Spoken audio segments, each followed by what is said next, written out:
তো আমরা আজকে যে অনুষ্ঠানটা, এটা আজকের দিনে খুব প্রাসঙ্গিক অনুষ্ঠান।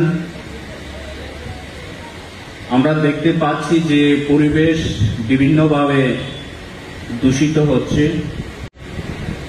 তো সব কিছু বলা, পরিবেশ একটা এবং ইকোসিস্টেম খুব একটা বড় সাবজেক্ট।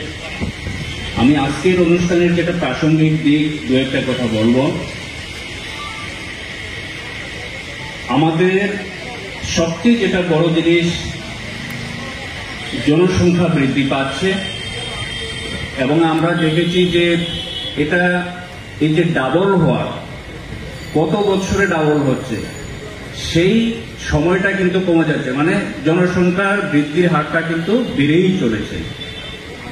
তো তার সঙ্গে আমাদের জীবনের মান উন্নয়ন করতে গেলে মানুষের সুযোগ সুবিধাকে আধুনিকতার ছোঁয়ায়,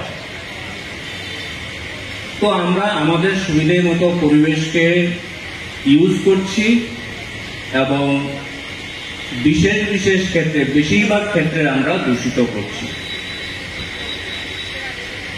তো আমরা সচেতন নাগরিক হিসাবে আমাদের প্রথম দায়িত্ব হবে, যেহেতু আমরা বিভিন্নভাবে দূষিত করছি, তো কিভাবে সেটাকে প্রিভেন্ট করা যায়, প্রতিরোধ করা যায়।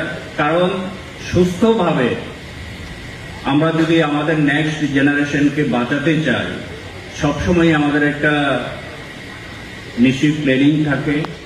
তো সেই ক্ষেত্রে অনেক দিকগুলো আছে। তার মধ্যে আজকে আমরা দেখছি যে ভেহিকেলের পপুলেশন, আমরা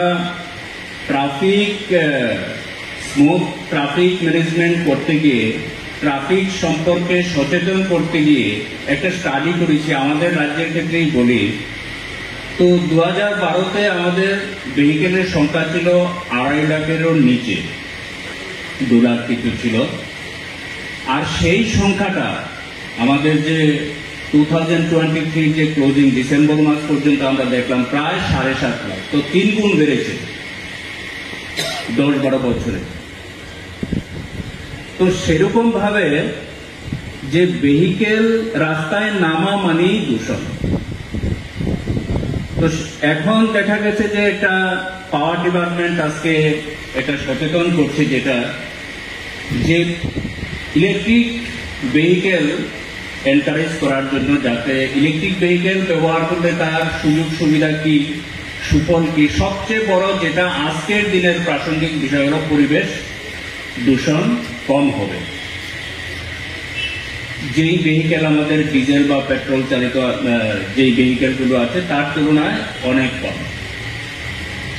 তো এই অনুষ্ঠান সম্পর্কে নিশ্চয়ই অন্যান্য বক্তারা আরো বিস্তারিতভাবে বলবেন। আমি একটাই কথা বলবো যে প্রত্যেক দিন আমরা যেভাবে পরিবেশকে দূষণ করছি, আমরা নিজেরা জানি কিভাবে দূষণ করছি, তার থেকে সবাইকে আজকের দিনে একটা আমরা মেসেজ দিতে চাই যে আমরা সবাই পরিবেশকে দূষণ মুক্ত রাখবো।